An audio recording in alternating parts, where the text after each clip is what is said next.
Welcome to the Rom-Com Rewind podcast. Hi, I'm Sarah. And I'm Devin. And like you, I love rewatching movies over and over again. You made it here, you found us, you love romantic comedies, which is great news because we do as well. So this is a show where we rewatch rom-coms, break them down a bit for you, maybe take a peek behind the curtain, dig beneath the surface, and decide, does it still hold up?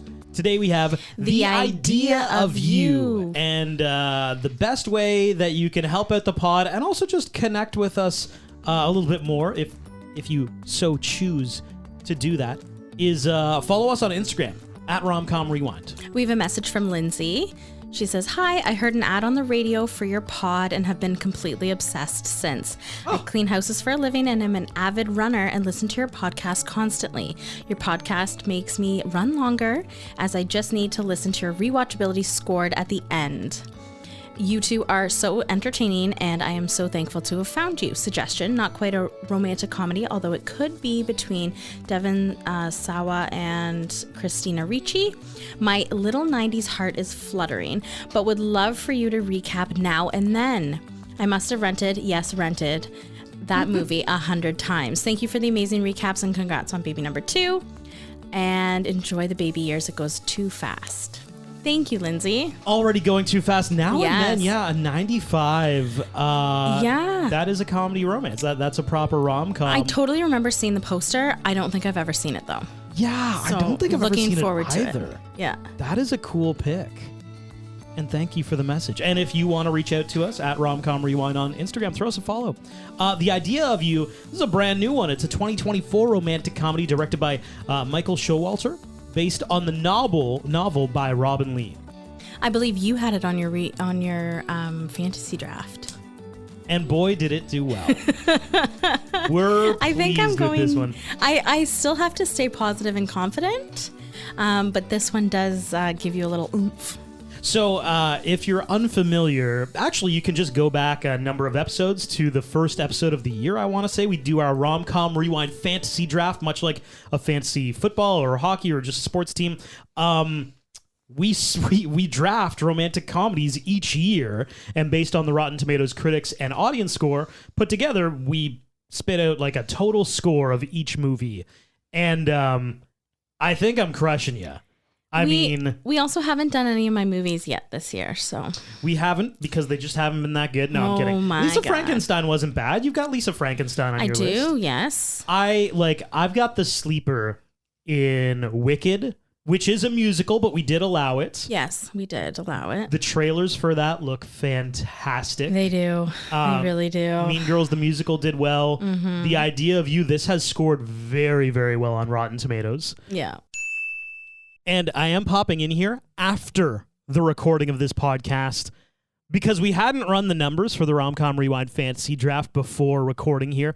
It's actually a lot closer than I thought. So Sarah had movies that are out right now that Sarah had on her fantasy team.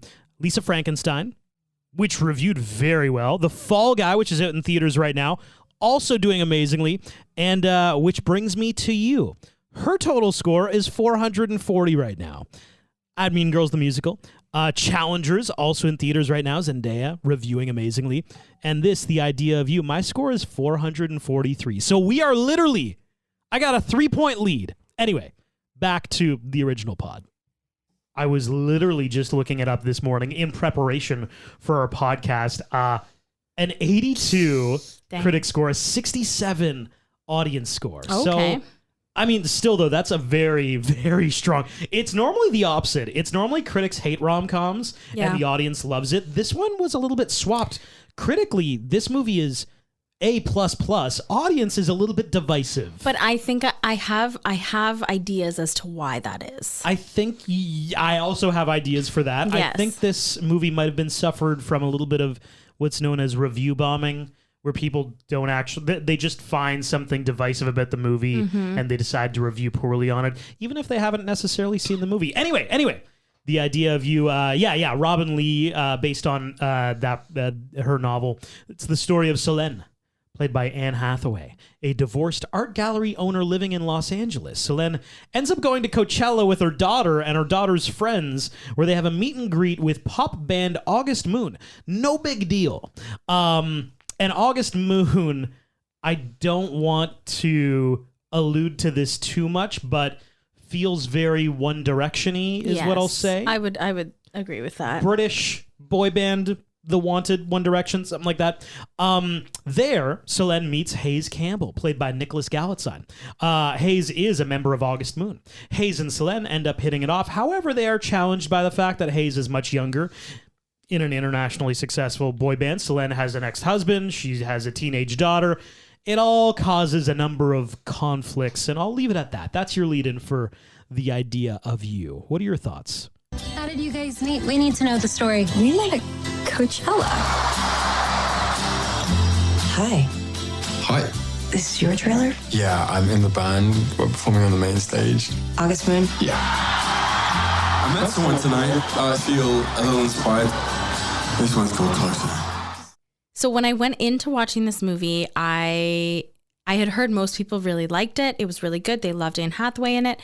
But then some people didn't like it because of specific reasons, polarizing reasons. And that is, and I think it's quite clearly said in the movie too, like, people don't like women when women are happy, and especially older women. How dare you with be younger happy? men. And if you look, it's funny, sifting through some of the Rotten Tomatoes reviews by audiences who watched it, they're like, oh, there was just something about the movie. And it's just like you read between the lines and you're like, you didn't like when she's older and he's younger. Mm-hmm. You're totally fine with the opposite of a man being older and a woman being younger. But when you throw it the opposite, people just don't like it. Yeah. And it's funny because going into it, I was like, I don't know what I'm going to think about it. Yeah. I didn't care. I actually believed in a way their love. Yeah. And I was rooting for them. Like, I wanted them to be together. And it was a good movie. Anne Hathaway was great in it. And I have to say, I really enjoyed Nicholas in it as well. And this is the first movie that I've seen. He is in Red, White, and Royal Blue. We have to do that movie. It was on my rom-com fantasy draft last year. That was one we just didn't get to. I can't wait to do that one now.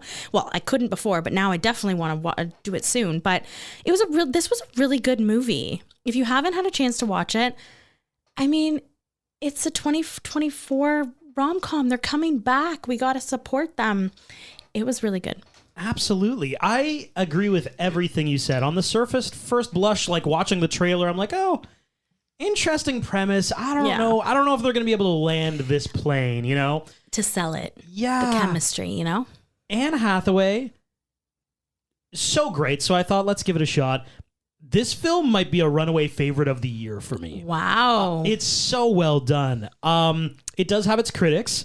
And like you said, you understand why, which I find the funniest part of this whole thing. And you touched on it. They address it in the movie. They do. Any age difference in a relationship where a woman is older than the guy is going to be scrutinized to nauseum by the public.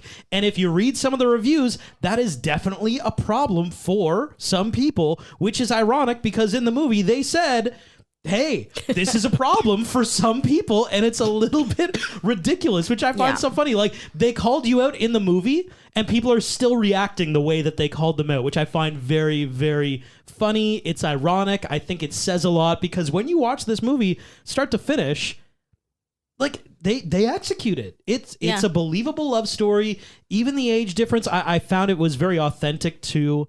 Like, they went through a lot of the conflicts that would happen in a situation like that, like a 16-year-old daughter, what's going to be said at school when she gets there and your mom is dating a pop star. Like, all of these things, like, what does the ex-husband think? They really hashed out a lot of the... Who did a very similar thing anyway, right? Like, but that was okay. And the hypocrisy of Daniel. Right? Like, it's just funny how society treats a certain specific way, and they're so angry because, just because somebody's been married and divorced, the woman can't be happy after that, right? Like, it's hard to find love again. Whereas, like, the man, oh, yeah, they cheated. Oh, they're with the person who they cheated with, and, like, life goes on and everything's totally fine, tickety-boo and whatever.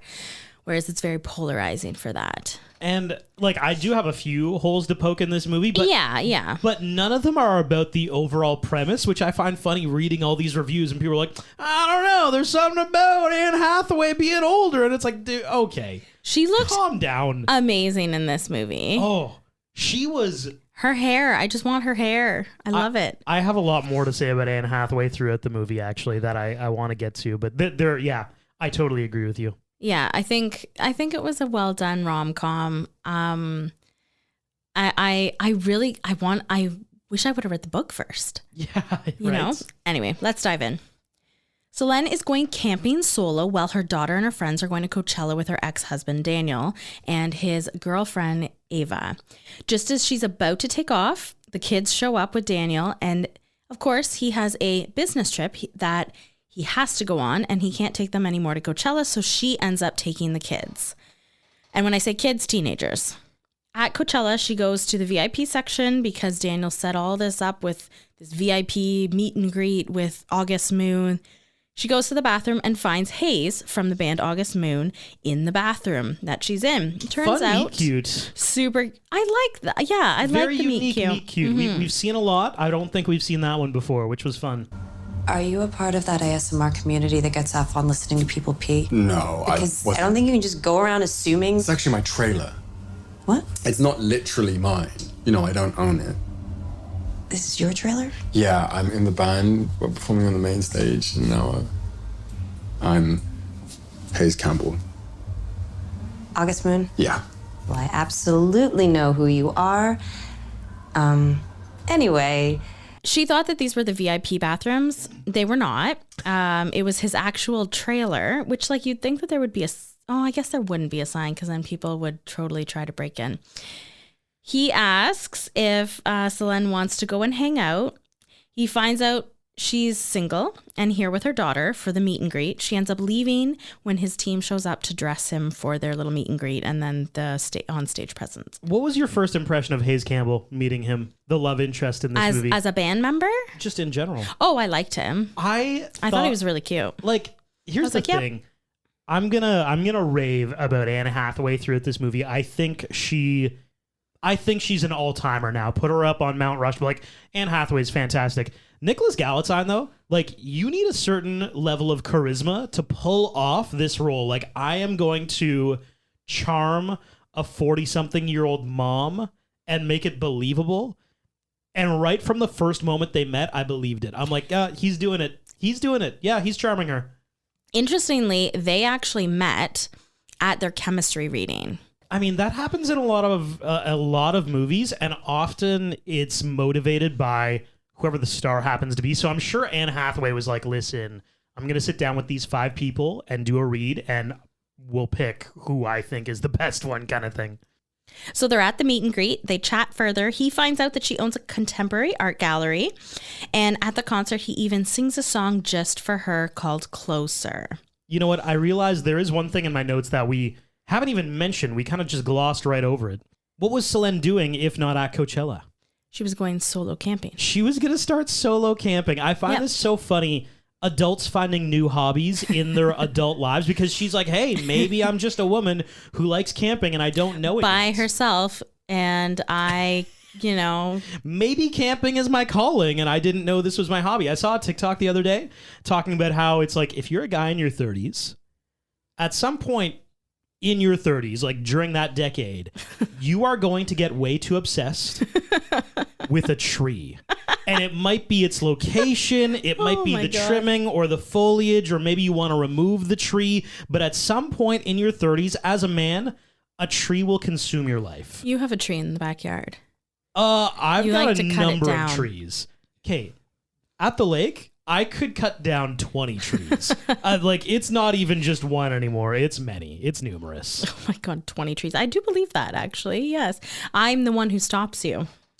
Also, bird watching. Just want to throw that out there. Bird watching will sneak up on you. Okay, yes. We got a bird feeder, and I didn't know how excited I was going to be about bird watching. We have a bird app. There's a bird app called Merlin.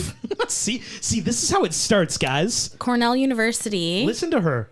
Put it together. It's actually really cool. You can sit outside and you can record the birds around you, and it'll tell you what kind of birds are around you. We sound like crazy people right now. You're like, Cornell University came up with it, and they did. It's called Merlin. It's actually really cool, and you can take a picture of it too, and it'll identify a bird. It's kind of like identifying plants. Ladies and gentlemen, birds. A cautionary tale here. This is a slippery slope, hobbies like God. this. Because we literally just got a bird feeder for our son to be like, hey, wouldn't birds Easter. be cool? It was one of his Easter gifts. And now, and you know what? I'm going to bring up something Sarah doesn't even know. Our neighbor actually gets on the local news with his bird photos. Stop. And that's where you know you're at the line Stop of like, it. that's too much bird stuff. The one on the corner? Yeah, the one on the corner. Yeah. Have you seen him take out his big camera Yes. too? Yeah. He gets on the local news. Our other neighbor told me about it. Oh my God, I love this so much. The street gossip. The street gossip. He gets on the local news. And This just made my week. and that's where you know your hobby might be a little too much. Wow. So just don't take out the camera and we'll be good. if you're buying like a full-on camera for your hobby or Selene going solo camping here, I don't know. It's a slippery slope is all I'm saying. Anyway, back to the love of Hayes Campbell. Yeah, so Coachella ends. Selene turns 40. It's her birthday party with her friends. And she gets hit on the whole night by men. But she's just not interested in them. She's still kind of thinking about Hayes. He shows up at her art gallery. We met in Coachella. Yes, I remember you. So you know each other. Great. Can I get anyone anything? Water, coffee? Thank you. We're all right, Jeremy. Bye. Well, this is a surprise. I did some online sleuthing for a Selene of Silver Lake, and I had this fairly large empty flat in London that desperately needs some artwork. So I was thinking maybe you could... Hayes wants to spend more time with her, so tells him that he wants more art, so they go to a friend's warehouse. They chat more. He discovers that she went to college for pre-med, switched to art history, fell in love with it. She does find out that he auditioned for the boy band.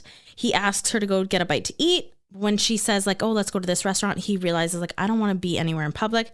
So they go to her house. And he does say, you know, he doesn't meet people like her often. He likes the way that they met. She's hot and smart, and she liked that. The only thing that I'm going to poke a hole in about this movie is that, like, I thought Selene, Anne Hathaway's performance was very believable. I thought they went through a lot of the beats that I would think were relevant or important. I just didn't like the composition of her backstory. Like, it feels very LA elite. Like, oh, I'm gonna go to Coachella because my ex-husband got meet and greets with this world famous boy band, and they're kind of begrudgingly like, I suppose I'll go. The kids aren't even excited about it. And then she's gonna go to her art gallery in LA, which is clearly well off, and then they're gonna go back to their beautiful home in LA, which housing prices in LA are crazy, and they're just, oh, and here's my beautiful home. It just annoyed me how it was very like LA elite is how I would describe it. Like, I also just have an ish with Coachella. Maybe I'm the only person who feels this way, but I feel like Coachella as a music festival has become like the Instagram influencer festival, where it's like the Met Gala, but like Instagram influencer absolute that's / exactly celebrity it. Posting their like outfits. It feels like the Hunger Games of music festivals, where it's like, oh, District 1 is having their music festival this week, you know? Like it feels very the capital. elite. The capital. Yeah, whatever, the capital. I don't really know Hunger Games enough. Did I do okay with the reference? Okay. Yeah. District 1 is like, if you're going to talk about the districts, yeah. Aren't they the rich one? They're the rich ones? one of the districts, but Okay. like you still want to be in the capital. Okay, you still want to... Whatever. Well, you don't, yeah. That's my ish with... So I'm just watching, like, oh... Because of Anne Hathaway's performance, I still was like, yes, like, love this story, into that. I just wanted to pick that one nit, you know? Yeah, I definitely see it, but I do like how she calls, and actually at this point is when she brings him home to make him a sandwich.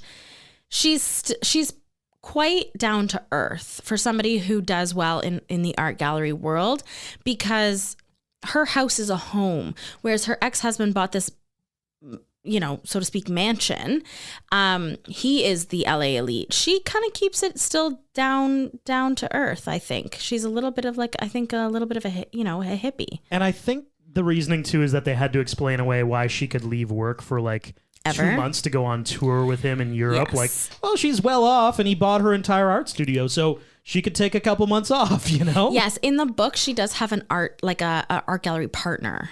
Okay. Yes, and they explain it a little bit more in the book I've read. That is one of the reasons. And I'll get to That it. it's possible. Okay. Yeah. So like I said, Selene brings Hayes back to her house, and she realizes that it turns out her fridge is broken. So they end up making a project where he goes through the contents of her fridge, and she makes him a sandwich. They chat more about themselves, get to know each other. We find out what happened with her and Daniel. He cheated on her, and it was like a big joke. She was the only one that didn't know. Everyone else knew that he had been cheating on her for a year. He plays the piano, and then they kiss, but she stops it, saying she is too old for him. But Hayes asks if he can see her again, leaving his watch there, meaning he has to see her again. Selene brings Izzy, her daughter, to summer camp for the whole summer. And when she gets home, she gets a text from Hayes about the kiss and wanting to see her again. Invites her to join him in New York for the weekend, and she decides to go for it. She gets to New York, looking hot. We got to talk about the sex scene They here. hook up. Like, whoa. They hook up. Okay, well, you can Sarah, continue. They hook up. They scandalizingly, do you want me to say it like that? steamily, like that was something. Even the first kiss back in the house, I was like, ooh, this is Yeah, there is was a movie. chemistry there. There was for chemistry. Sure. Ooh. I mean, there was some zhuzh to the chemistry. There was was a little something. je ne sais quoi. I don't know. Like it was it was a lot. It was a lot in a good way though. Like this scene, it's not my best scene because that would be weird to be like, oh, I really like the sex scene. But like as far as sex scenes go, we made it hot and heavy, guys. Yeah, it was a good one. So they hook up in a very sensual way, do room service, just hang out, and he plays that song again. Hayes asks her to join his European leg of the tour. I'm leaving this afternoon to go on the European leg of my tour. Don't worry, I'll be out of your hair before you know it. And I was really hoping you'd come with me. You know I can't do that. Why not? Is he? She's at camp all summer.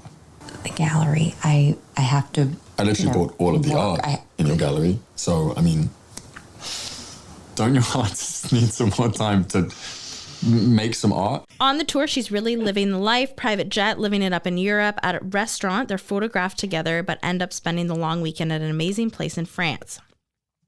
Ollie, one of the other band members, also has his, I'd say, like, groupies. Yep. There, and they find out more about Selene and how they met. She finds out more about them, and also that when they were in the band at the last minute, they changed the set list to the song Closer when they've met somebody. So it's just a bit. And Selene immediately feels so stupid because she brings it up as like a special, I don't know, a special time that she connected with Hayes when Hayes dedicated this song Closer to her at the very beginning of the movie, but really it's just a bit to get in their pants. Just a bit to get in their pants. And it worked. I think we've gone through enough of this podcast without talking about the full realm of boy bands. And actually, you listening, RCR fam, feel free to play along with our game. This is the How Well Do We Know Sarah? All-time boy band romances. Oh, goodness. So here's how we're going to play our game. We go through each major boy band that I would assume Sarah knows. We're going to cap it at New Kids on the Block did not make the list. Because I would agree, I think that was just a little bit too long ago for you, Sarah. We're starting the game at the Backstreet Boys. Is that fair? Sure. Okay. In each of these boy bands, we need to guess. Okay. And Sarah tells us which one she thinks is the most attractive in her mind. And we're going back in that era. All right. Like when, not them now, but like them back then. Yeah. Who was it? Yeah. Starting with, let's do it, the Backstreet Boys. Okay. So I've got my answer written down. Who does Sarah think is the most attractive? I feel like you should say yours first. Okay. I think Nick Carter is too obvious. I think Brian is so cute. It was Brian. It is Brian, of course. For Backstreet Boys, it was Brian, yeah. I thought like Nick was like too popular, you know? Like I wanted, like Brian was just really cute. And yeah, he was really. And I think Kevin gets an honorable mention in there somewhere. No, it's Brian and then. Brian or bust, okay. Brian and then Nick. Brian and then Nick. Let's move on to NSYNC. This one's tough. Because automatically, you throw Joey, you throw Chris, and you throw Lance Bass out. So you're left with JC or Justin Timberlake. Yeah. I'm going to go with Justin Timberlake. I actually really liked JC. I thought he was really cute. Shit. But I will say it was JT. Yeah, okay, But it was. I couldn't handle him through his the ramen hair phase. thing. Yeah, I know. That So like was- it went to JC then. Fair enough. So it kind of, but then like it went back to Justin Timberlake after that. But Yeah. yeah, I couldn't handle the ramen hair. Like it just, it was food. It was food on his head. I couldn't do it. Couldn't do it. There was like frosted But a tips, noodle. and then there was like Justin Timberlake frosted tips ramen. Like I couldn't do it. Next, this one's tough. So there's a few brother groups on here. I'm going to start things off with Hanson. Oh, the young. Okay, Which one? the young one with long hair. The young one with long hair? Wasn't it the young one with long hair? I mean, the young one's... Man, it's so tough. Well, they all had long hair. Yeah, they all had long hair, and there are photos of them now and then photos of them back then, and I look at the now photos, and I have no idea which one's which. Like, The little one, though. You like the little one? well, yeah, because he was older than me then. And I think he was like 11 or 12. So, like, you know what I mean? Like, The 11-year-old crush and the 11-year-old crush. Yeah, fair enough. totally, right? Let's move on to 98 Degrees. Oh, This one's Okay. got to be easy, I think. well, it should be. It's got to be Nick Lachey. Yes. By a mile, it's Nick Lachey, It's right? funny because I actually think he got better looking as he's older. Mm-hmm. But yes, it is Nick Lachey. You are correct. I mean, there's only so many that you can pick.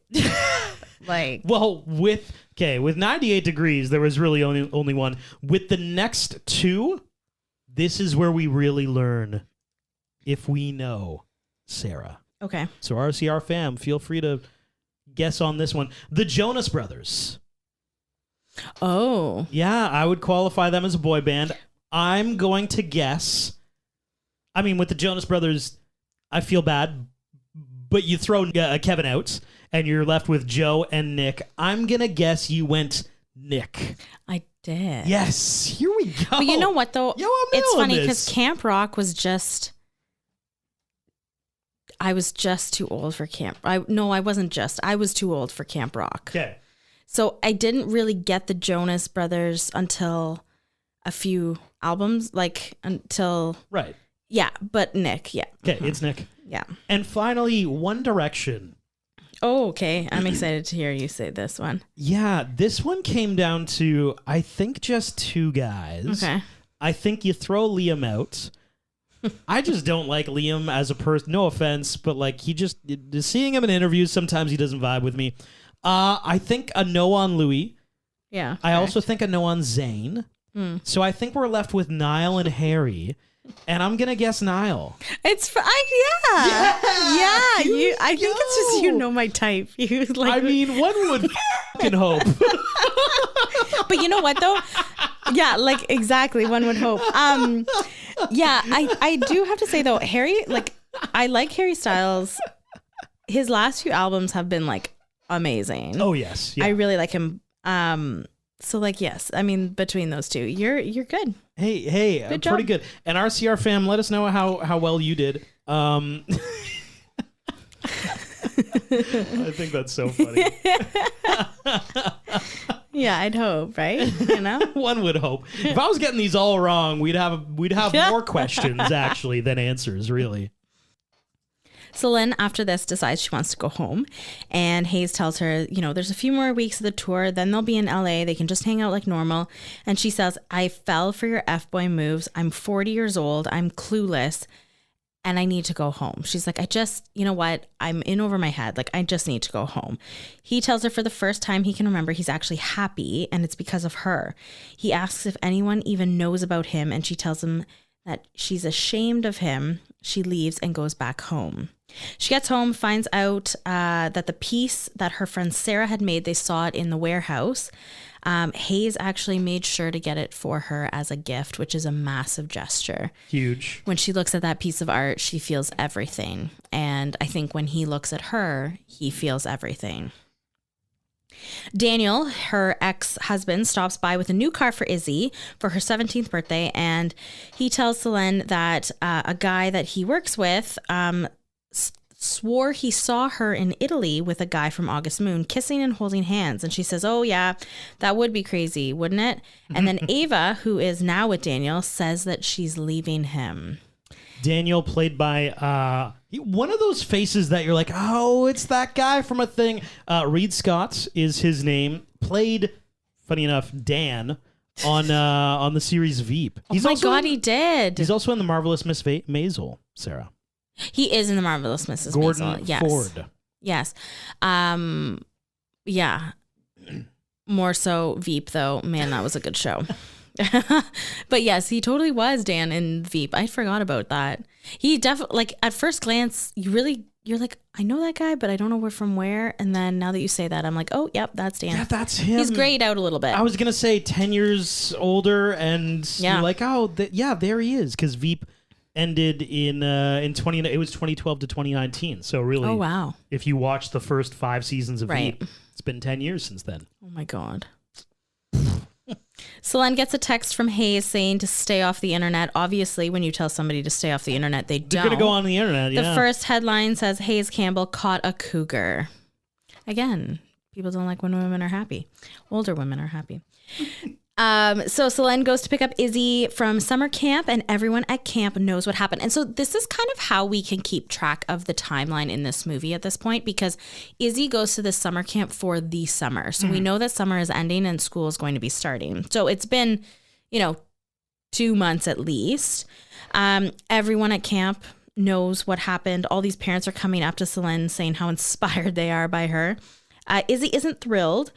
Selene tells Izzy that she broke up with Hayes 10 days ago, but Izzy's mad because she was lied to. Yeah. But she forgives her. Izzy says, where's Hayes now? She says LA. Izzy implies, do you like him? Yeah. You need to go and find him then. Go and be together. They actually had a funny moment. It's kind of my best scene. It's really not my best scene, but it's my favorite lines in the movie where Izzy's like, is he a feminist? And Selene's like, yeah, he is. Is he good to you?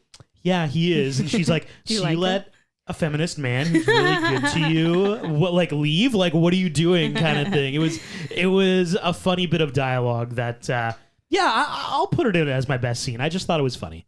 So Selene goes to the recording studio to see him. This is my best scene. Goes to the recording studio to see him. She apologizes to him, especially for not saying that she felt those things back and that she was scared. And she did, in fact, feel all of those things. He says, oh, you caught me off guard. Like, I'm really going to have to think about this. And you're like, oh my God, they're not going to get back together.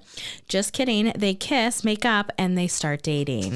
They start dating again. They delete all of them, including Izzy. So Selene, Hayes, and Izzy, they delete their social media so that they don't have to see any of the crazy, awful headlines about them.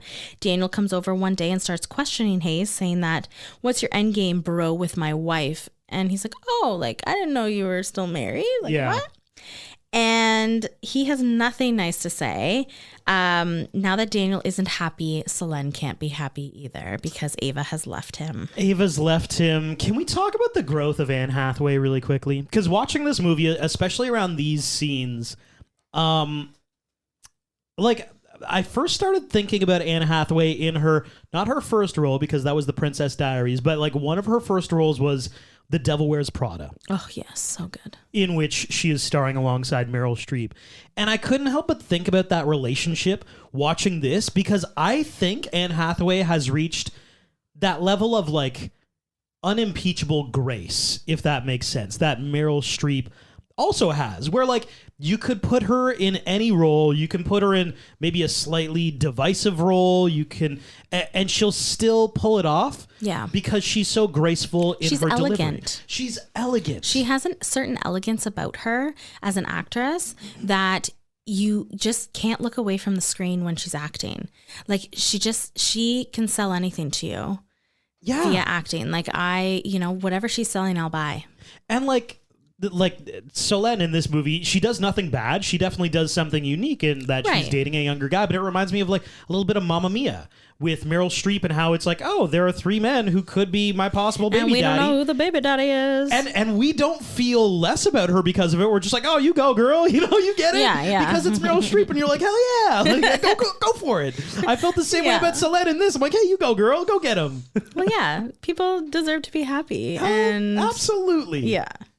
So Hayes has to leave because Ollie gets himself in trouble. He's leaving for a few days. Her life seems to be getting hectic. Her work is suffering. Her relationship with her daughter is suffering as well. She's having a really hard time at school. And she finally looks at the internet headlines and she gets consumed by the terrible headlines about her. Solène goes to pick up Hayes from the airport and tells him that she can't do this anymore, that it's just too much for Izzy. And he tells her that he would quit it all for her and begs her not to break up with him.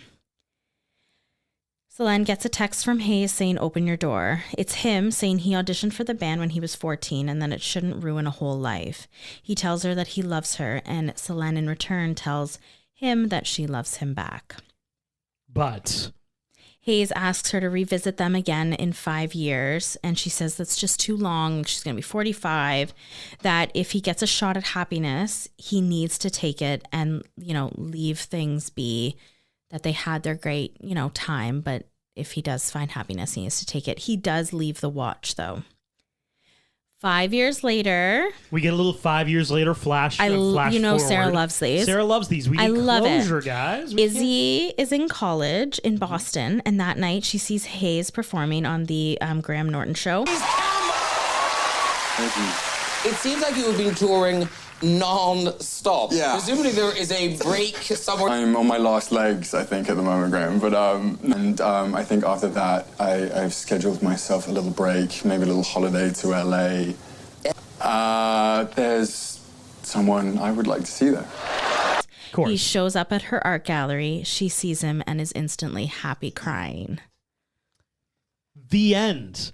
Also so satisfying. I love that to make Nicholas look older. They're like, we're just gonna give you facial hair, and clearly, I don't know if he can grow facial hair, but he's basically got like a stubbly little patch on his chin. Wait, so bad. Once again, there's so much to love about this movie. It's one of those small things that I'm like, can we overlook it? Get a makeup person in here and give him a beard, guys. Like, Jesus. I mean, Johnny Knoxville can do it with the, Jackass. We can do it for him. Remember when they take the pubes and they put it on the face? Remember?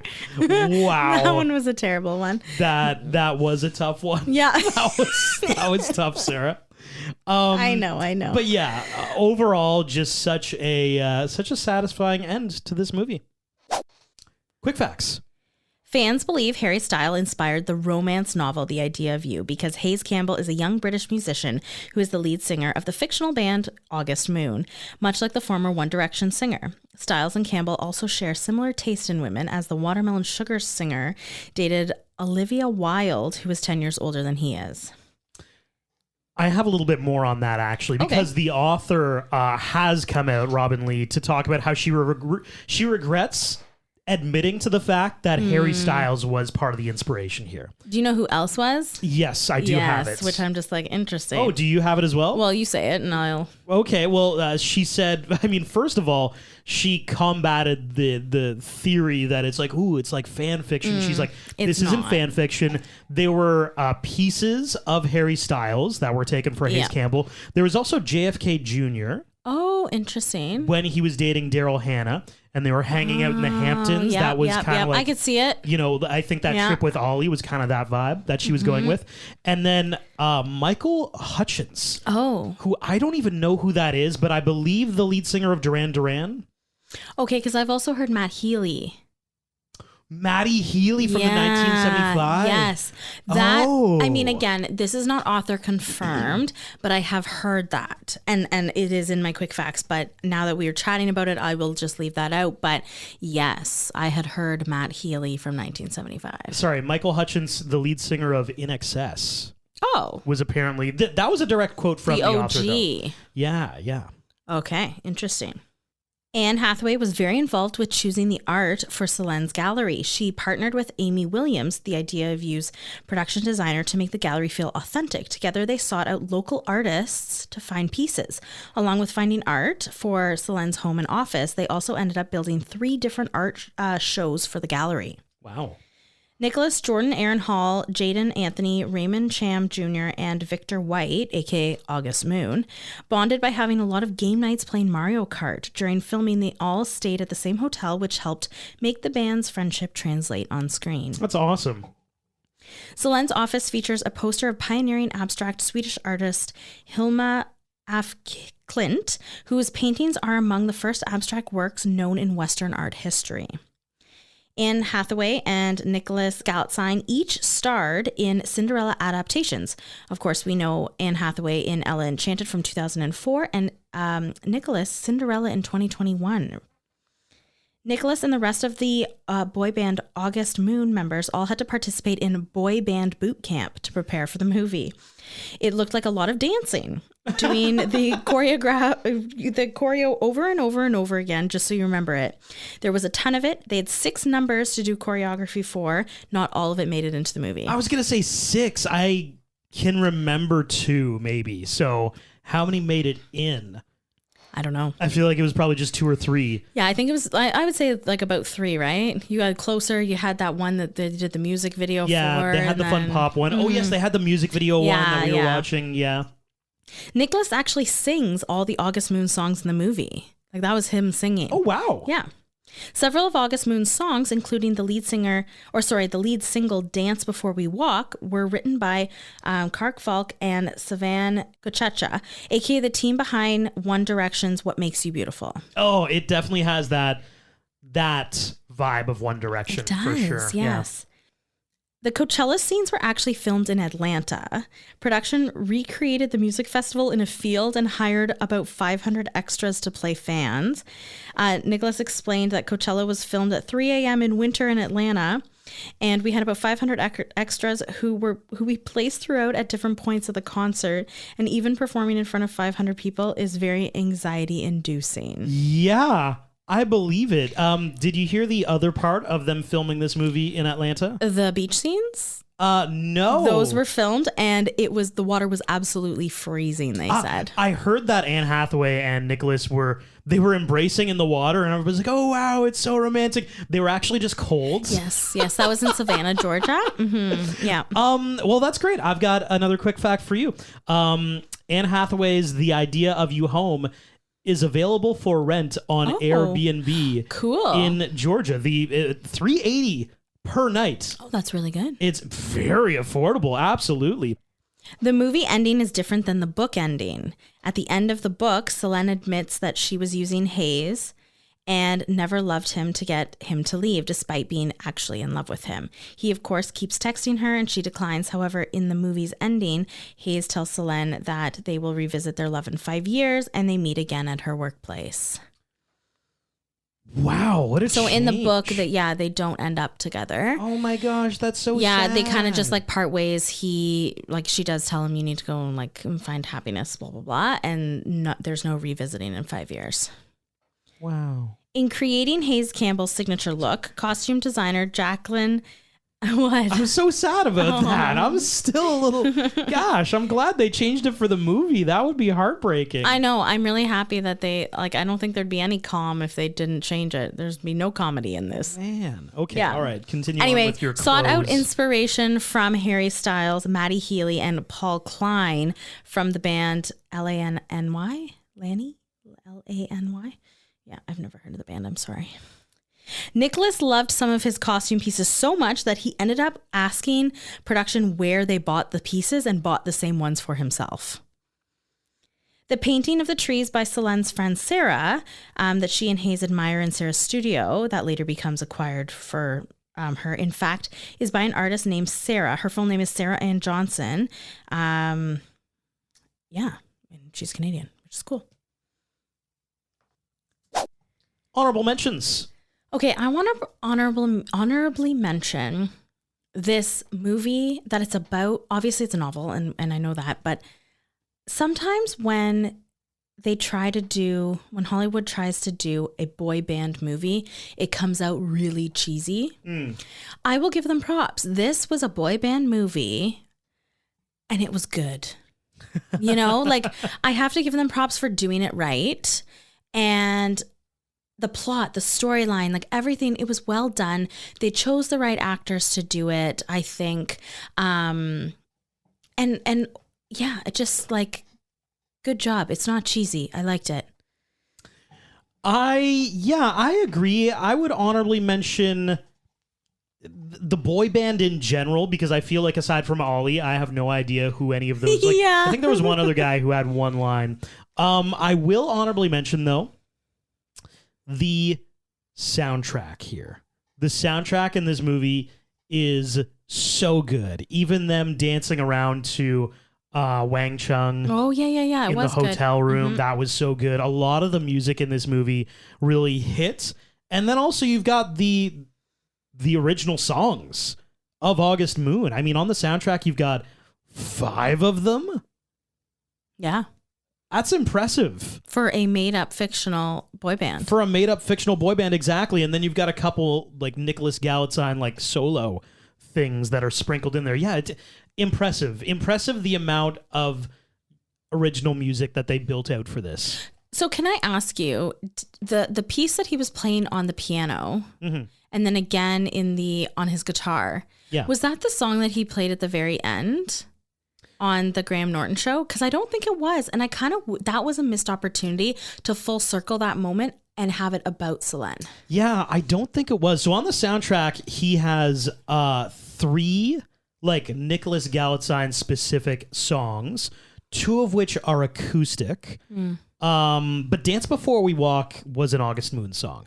So really, the song in question would be The Idea of You is what it's called. Wow. Look at how that happens. But I have no idea if that's the song. Okay. Because I wish they would have said, like, you know, I've been working on this for a long time and my muse is blah, blah, blah. Like, there was an opportunity there, I think, that they may have missed. To tie it in a little bit. To tie it with a really nice bow 5 years later and then have him go and see her, you know? He's writing songs about her That this is whole what my time. what should have been. Sorry, we jumped to that, but that's what my what should have been would have been. Oh, what should have been? Would have been. I've got a what should have been in that I feel like this movie was a little bit of a sleeper. It came out and all of a sudden everybody on social media was like, hey guys, this is not bad. And then you watch and you're like, holy, this is a good movie. But it really, like, this movie, it's funny, I went on Amazon Prime on their TikTok account just to see if there was anything going on with this movie. They have very little in terms of promotion on their TikTok for this, but I did find a really cool clip of Anne Hathaway and Nicholas Galitzine talking about their first concerts, and I thought we could also talk about it. Cool. Do you remember your first concert? I do. It was great. It was Alanis Morissette at Oh, that's She a saw good Alanis one. Morissette. That's a Whoa, good one. hold on. the Meadowlands with Radiohead opening. That's Think about Radiohead opening for Alanis Morissette. Wow. Wilds. That's a good concert. Okay, Nicholas Galitzine. What do you think his was? God, how old is he actually? Oh, great question. Nicholas Galitzine is currently 29 years old. Okay, so he's his first concert. All right, I don't know, but I'm interested to see. Okay. Incredible first concert. It was an incredible first concert. My first concert was actually the penultimate concert that Oasis ever did at Wembley. Oasis. I was like 13 I threw years mine down old. very confidently, but That is That is That's wild, amazing, right? because they don't tour anymore. They don't. Yeah, they just hate everybody, don't they? Those hate two brothers. each other. No, they hate each other. They hate each other, but they also hate everybody. They hate everybody, but they hate each other so much that like I don't even think they can be in the same room. Yeah, no. That's an epic concert. I would love to see Oasis. Yeah. What was your first concert? Like very similar to Nicholas Galitzine, actually. I saw Coldplay. Oh, that's a good one. In like the yellow era. Oh, that's a good one. Yeah, and it was all yellow. Yeah, great. The Verve, though, opening for them, which was really cool. I think the Verve has disbanded, but it's just the guy. So it was like, I can't remember his name. It was just the guy singing songs from the Verve, basically, opening for Coldplay. What about you? Okay, so it's actually very on brand. Okay. It was a boy band. Yeah. Who was it? I was 17 rows from the stage. Oh, wow. Yes. And In Sync. In Sync? Yes, Wow. I did not go on my grade 7 grad trip, I think, because I got to go and see In Sync. Well, yeah, you go to see In Sync instead, for sure. Yeah. Like, I was total girl fan moment. Loved every second of that concert. That was a good one. And now we've got overall rewatchability. So I've got chemistry. Give me a perfect 5 out of 5. And some of the reviewers are going to hate this because that was part of the issue with some of the reviewers, but I think they're still stuck on the age thing. Yeah. If you read the review, it's like you don't like the age. It's not that you didn't like the chemistry, you didn't like the age part of it. Yeah, it bothered you. I thought the chemistry was freaking perfect in this. Storyline, I've got a 4.25. Honestly, like 5 minutes too long. And a little bit of the story beats, I'm like, I don't know if we necessarily needed this subplot, but like, whatever. Thirst factor. A 5 out of 5. Like, perfect. Imagination, I'm going to give it a 3.89. Just because, like, obviously we're remaking a novel, which automatically, like, it is a very unique story, but there is source material here that already exists. We changed a little bit, whatever. Soundtrack, perfect 5 out of 5. You knew that. Cheese, a 4.22 out of 5. There's not a whole lot of bad cheese here. There's a lot of good cheese. And actually, I think they leaned into the good cheese at moments with really like that One Direction style boy band music video. And you're like, oh, this is hilariously adorable and cheesy, but like adorable cheesy, you know? So a lot of the cheese was good cheese. That's an overall score of 4.56 out of 5, which if you know how I like to rate things, anything above a 4.5 is like, we are approaching truly great territory. And I honestly believe that this movie is inside the doorstep of that. I'm not going to put it on the upper echelon, but I think it's one of those movies that give me 2 years and I'll want to revisit this. I'll want to watch it again, you know? Okay, my rewatchability is chemistry 4.8, storyline 4, thirst factor 5, imagination 3.7, source material, novel, soundtrack perfect 5, cheese 4.3 for an overall score of 4.46 out of 5. Wow, we have a very similar score there. This is the Rom-Com Rewind of The Idea of You. If you have heard anything that you want to reach out about, do it on Instagram at Rom-Com Rewind. Thanks for listening.